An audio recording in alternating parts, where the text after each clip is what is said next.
Regressor of the Fallen Family, Chapter 51. The office door opened and Patrick offered a quiet greeting. "It's been a while, Logan." The intense gaze shining through his slightly longer red hair felt even heavier than before. He's become stronger. Though Logan had expected it, Logan never really thought Patrick's realm would actually ascend. The genius knight of 20 years ago had finally overcome a decade of stagnation to emerge as a top-grade knight. "This increases our chances of victory." A slight smile crept onto Logan's lips. The sharpest blade of the McLaine family had been honed even finer. He would serve as a sturdy shield for the still lacking himself, and for Ronyan and Victor, the future aura users, until they matured. He couldn't help but let out a satisfied laugh. "Congratulations on your achievement." "Indeed, it's all thanks to you, my son." "What? You surely jest?"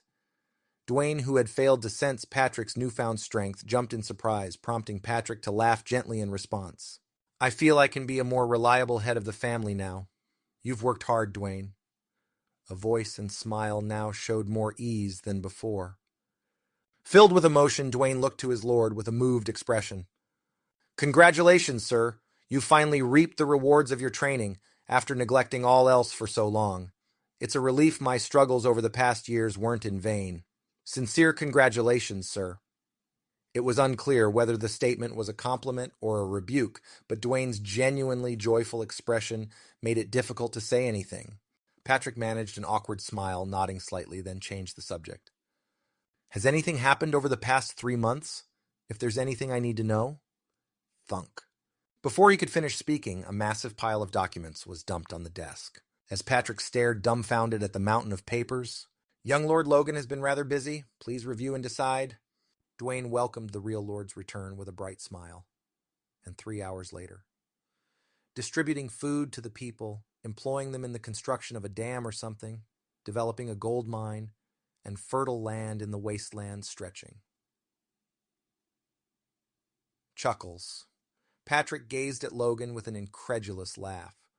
"Is all this true?" A Patrick, skeptical to the core, asked, and Logan's response was succinct. "Yes. Let's go see, and judge for ourselves." From Patrick's perspective, it was as if the world had turned upside down in 3 months, so courtroom skepticism was only natural. Logan followed his father silently, smiling. In Patrick's memory, the western outer gate of McLaine Castle led only to a parched wasteland with hardly a blade of grass. But now, just 3 months later, the scenery unfolding was entirely different. Irrigation canals in this wasteland? This is truly. The sight of canals laid out every 300 meters, already nurturing patches of green, was a dream come true. And there, among the 11 mages and thousands of citizens no longer in a wasteland, were small wooden buildings and a large earthen wall, captivating Patrick's gaze. "We're building a large village for the people who will till the plains. It will be dozens of times larger than a small village. It shall be called McLaine Town." Ha! As awe-inspiring progress unfolded before him, Patrick was at a loss for words.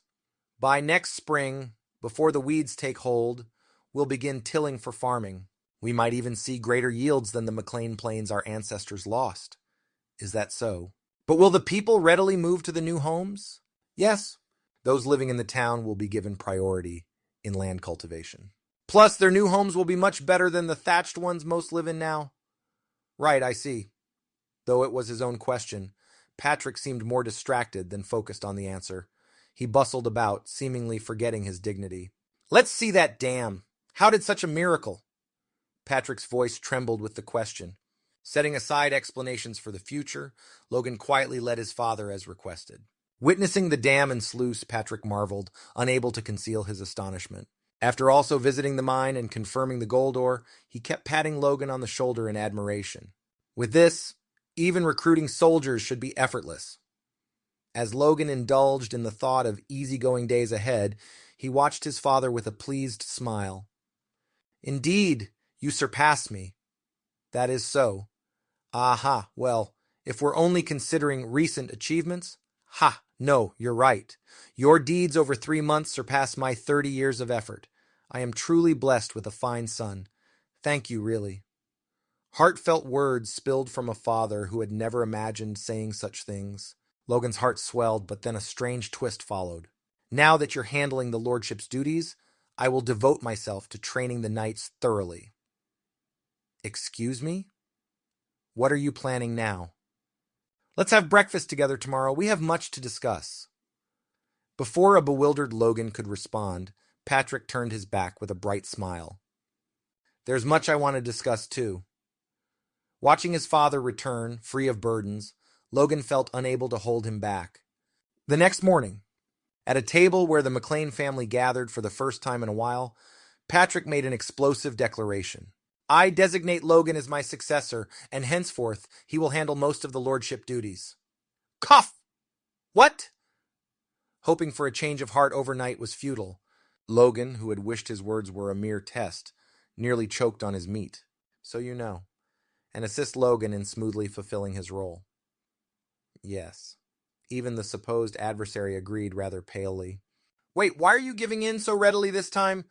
Logan, unable to believe it, looked at Marianne with incredulous eyes. If it's my brother, I trust he will excel. His brother, who he thought had grown somewhat dependable, added fuel to the fire. You wretch, it's supposed to be your position! Logan inwardly screamed in dismay, his eyebrows quivering. He had almost wrapped up his official duties, so freedom to move about seemed more appealing. Going forward, I will focus on enhancing our military strength by training the knights. Father, please reconsider. Logan, under your leadership, I hope McLaine regains its past glory. Unable to finish his sentence, Logan gaped as Patrick solemnly concluded the matter. I understand it's a burden.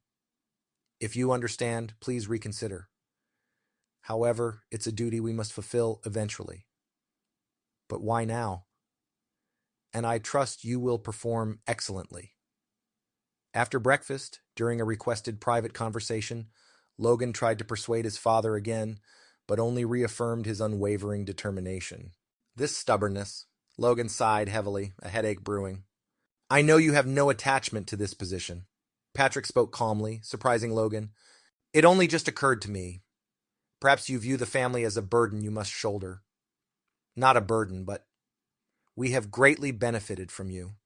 Now it's time to reap the benefits of a family that has grown or will grow, thanks to you. I prefer to think I'm giving you not a burden, but a right. Taken aback by the heartfelt conversation and warmth in those eyes, Logan wavered. I've realized something for sure during my training. Yes, that's why you've reached the top grade. Logan nodded silently. I've gotten old. Excuse me? To whatever extent I could manage it, the swordsmanship of your sword spirit technique is something I got the hang of. But that secret art you mentioned is beyond me. An unexpected continuation followed. Perhaps had I learned it when I was young, just awakening to the Force, it might have been possible. But with my Force now marked by time, forming what was it crystallization seems impossible. And even if I forced it, it would likely just strain my heart. So I had no choice but to give up. Sidestepping resentment, at that moment, Logan no longer had the heart to object. Though still slightly uneasy, he decided to take it easy. I'll just delegate to Dwayne whenever I need a break. He'd still need to carve out personal training time, even if it meant pushing tasks onto Dwayne during work hours. Or maybe let Dwayne handle things all the time. Unbeknownst to Logan, a large retainer nearby shuddered with an inexplicable chill. Logan calmed himself with a sigh.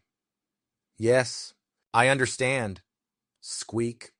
Leaving with his contented father's smile behind him, Logan chewed over his mixed feelings. Before long, he ran into someone waiting for him.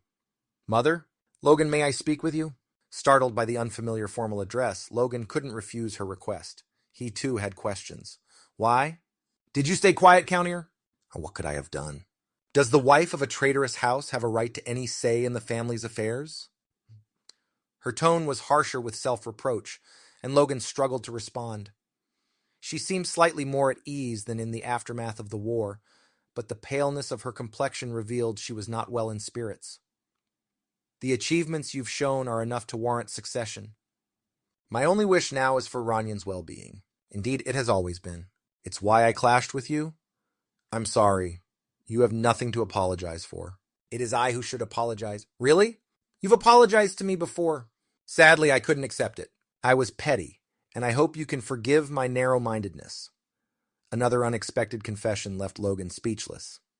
You've been teaching Ranyan swordsmanship, I hear. Yes? Yuri. Fortunately, the prodigy Ranyan created a force core within a week and was already practicing the first move, Blue Wave Slash. Though not manifesting extreme sensations or physical changes like Logan, the boy was refreshingly eager in his training. Caught in an awkward moment, Logan found refuge in this perfect topic. Ranyan is a genius, so he's quickly improving his skills. To think it's been years since I've seen the child so bright. The conversation veered in an unexpected direction, making Logan tense up. I hope you will continue to look after Ranyan, the younger brother. The last words left behind by his stepmother as she turned away brought back faint memories. The baby who'd stopped crying once held by him, as if by magic. The newborn smiling with tiny, wriggling fists. That image, alongside a younger, brighter-faced, black-haired beauty, opened her mouth to chuckle. Our son seems to like his brother more than me. Heh. Mother, I promise to always protect my brother. Good, Logan. Please, look after your brother. A time of peace. Memories he had tainted with his dreadful jealousy. Squeeze. Embarrassment clenched his fist tight. Now I can start anew. Now he had the chance to reverse it all, grateful for this second chance at life. Unconsciously, Logan found himself shouting loudly at the backs of his departing stepmother, Parents do not speak formally to their children. Her silhouette seemed to pause for a moment. Going forward as before, please speak freely to me, mother. It wasn't a lengthy apology, but those words resonated deeply, from the heart. The lady, with her head lowered, quietly shed tears, and the gentleman inside smiled softly upon hearing his son's voice. With his face flushed, Logan quickly walked away, carrying the weight of emotions and future responsibilities.